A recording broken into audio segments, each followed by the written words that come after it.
अस्सलाम वालेकुम all of you. Welcome to my channel biology with Umar.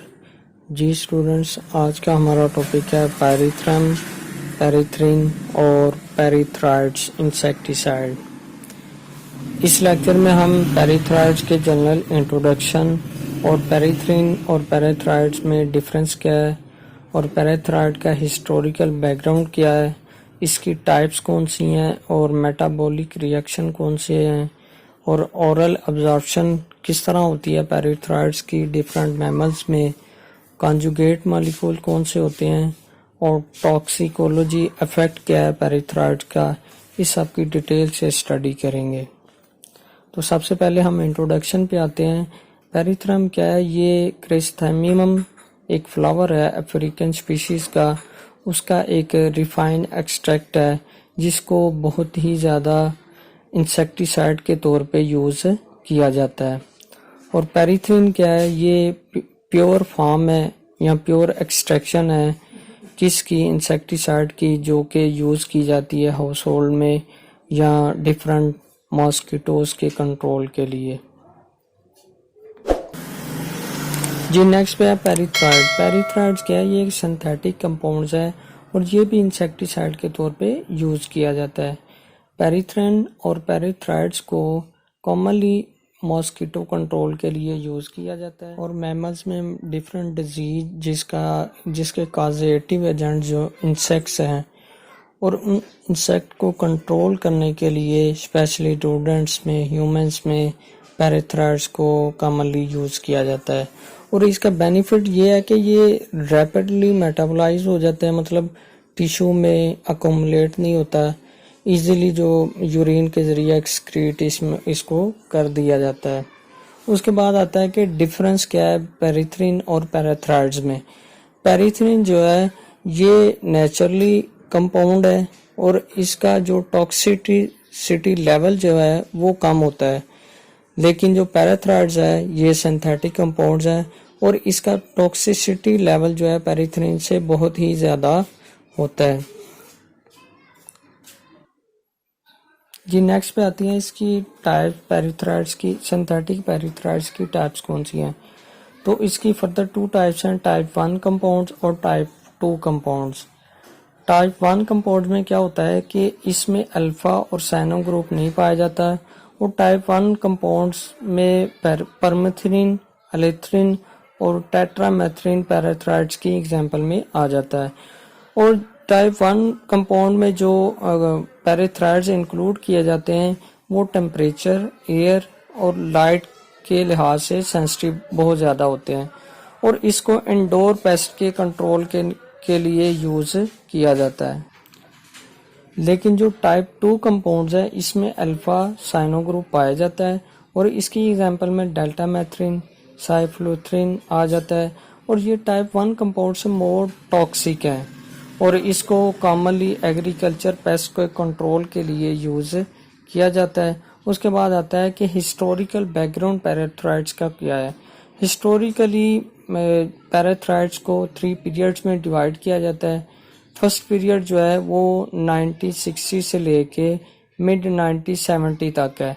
उसके बाद जो सेकंड पीरियड है वो 1970 से लेके 2000 तक है और जो थर्ड पीरियड है वो 2000 से लेके अभी जो प्रेजेंट चल रहा है वो थर्ड पीरियड है।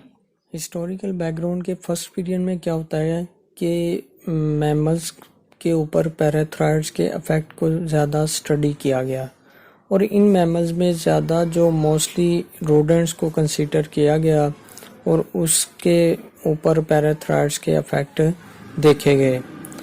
वो क्यों देखे गए? क्योंकि रोडेंट्स जो है वो मोस्टली इंसेक्ट से मुतासर होते हैं या इंसेक्ट की वजह से रोडेंट्स में ज़्यादा डिजीज़ होती हैं। उसके बाद सेकंड पीरियड जो कि मिड 1970 से लेकर 2000 तक था, उसमें वीवो और विट्रो मेटाबॉलिज्म मैमल्स का स्टडी किया गया और उस मेटाबॉलिज्म पे पैरिथ्राइड्स का क्या इफेक्ट है उसको भी डिटेल से देखा गया। ठीक है, और इसमें ह्यूमंस और दूसरे जो मैमल्स की क्लासेस हैं उसको भी कंसीडर किया गया। थर्ड पीरियड में पैराथ्राइड्स का मॉलिक्यूलर लेवल पे क्या इफेक्ट है, जेनेटिकली किस तरह पैराथ्राइड्स किसी भी मैमल्स की केमिस्ट्री को चेंज करते हैं, और पैराथ्राइड्स का इंजाइम लेवल पे मतलब कौन से इंजाइम पे अफेक्ट करते हैं और उसके मेटाबॉलिक जो रिएक्शन है उसको कीज कर देते हैं या रोक देते हैं, उस सब की डिटेल से स्टडी की गई। स्टूडेंट नेक्स्ट पे है एब्जॉर्प्शन ऑफ पैराथ्राइड्स, मतलब पैराथ्राइड्स मैमल की बॉडी में किस तरह दाखिल होते हैं। तो अगर हम रैट्स या माइस की बात करें तो इसमें ओरल एब्जॉर्प्शन का रेट ज़्यादा होता है बनिस्बत डर्मल पेनिट्रेशन के रेट से। डर्मल पेनिट्रेशन क्या है कि इंजेक्शन के ज़रिए किसी भी बॉडी में या माइस या रैट्स में पैराथ्राइड्स को इंजेक्ट करवाना। तो ओरल अब्जॉर्प्शन का रेट जो मैमल्स में या रैट्स माइस में डिपेंड करता है कि वो उसकी डोजिंग के लिए व्हीकल हमने कौन सा यूज़ किया है, मतलब कौन सा इंस्ट्रूमेंट उसकी डोजिंग के लिए ओरल अब्जॉर्प्शन में हमने यूज़ किया है। उसके बाद ये जो डोजिंग है या ये जो पैराथ्राइड्स हैं ये अकोमुलेट नहीं होते किसी भी स्पेसिफिक ऑर्गन या टिश्यू में, बल्कि एक्सक्रीट किए जाते हैं फुली। ये एक्सक्रीशन इनकी यूरिन के थ्रू हो जाती है। नेक्स्ट पे है मेटाबॉलिक रिएक्शन ऑफ पैराथ्राइड्स।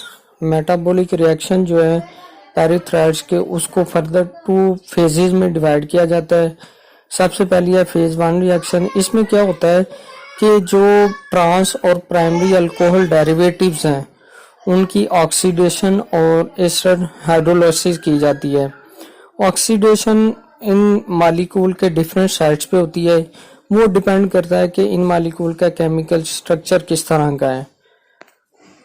उसके बाद सेकंड फेज 2 रिएक्शन है। फेज 2 रिएक्शन में हाइड्रोफिलिक कंजुगेट्स बनते हैं with the help of conjugation reaction, और इसमें जो मोस्ट प्रोमिनेंट हाइड्रोफिलिक कंजुगेट्स हैं वो है ग्लूकोयूरिनेट्स, यूरिनाइड्स, सल्फेट्स, अमाइनो एसिड कंजुगेट्स।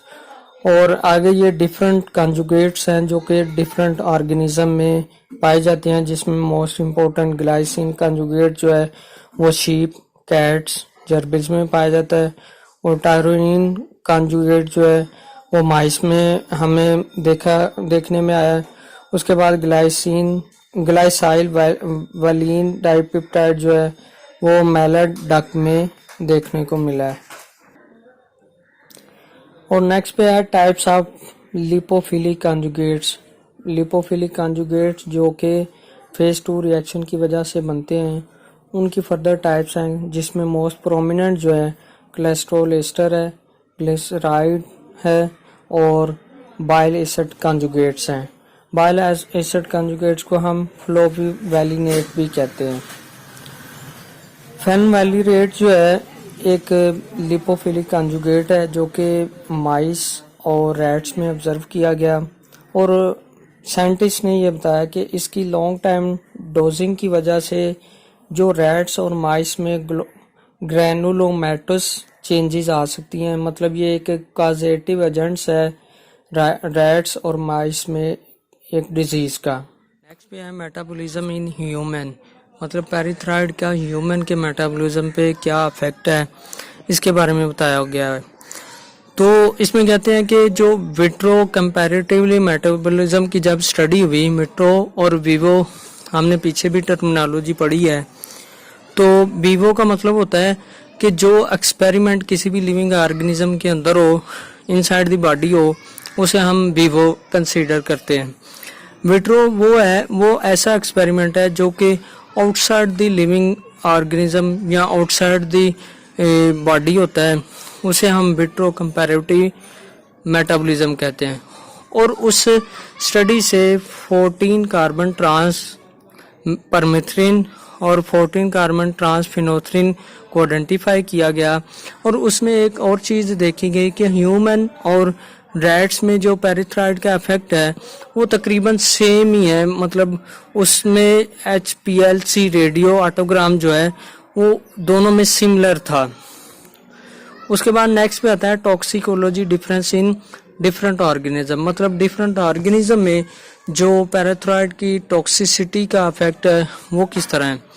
तो पैराथ्राइड का ह्यूमन और रूडेंट्स से तकरीबन सेम ही मतलब पैराथ्राइड का ह्यूमंस और रूडेंट्स में जो इफेक्ट है वो तकरीबन सेम ही है, लेकिन इसमें स्लाइट डिफरेंस ये है कि ह्यूमन में जो ओरल अब्जॉर्प्शन रेट है वो रूडेंट्स में ओरल अब्जॉर्प्शन रेट से कम होता है। उसके बाद लास्ट पे आता है टॉक्सिसिटी साइंस, मतलब पैराथ्राइड जो है वो मैमल्स या मैमल की किसी क्लास, माइस, रैट्स, रोडेंट्स, ह्यूमन, उसमें moderate acute oral toxicity create करता है या ओरल टॉक्सिसिटी अफेक्ट देता है। एक्यूट का मतलब क्या होता है कि जिसे हम जो रिकवरेबल चीज़ हो, थोड़ी शॉर्ट टाइम पीरियड के लिए किसी भी लिविंग ऑर्गेनिज्म को अफेक्ट करे, तो पैराथ्राइड्स का इसी तरह ही मैमल्स में शॉर्ट टाइम पीरियड के लिए इफेक्ट होता है। और इसमें एस्टर हाइड्रोलाइसिस और ऑक्सीडेशन जो रिएक्शन है ये मैमेलियन मेटाबॉलिज्म में पैराथ्राइड्स इन रिएक्शन के ज़रिए ज़्यादा इफेक्टिव काम करते हैं या ज़्यादा इफेक्टिव होते हैं। Thank you for this.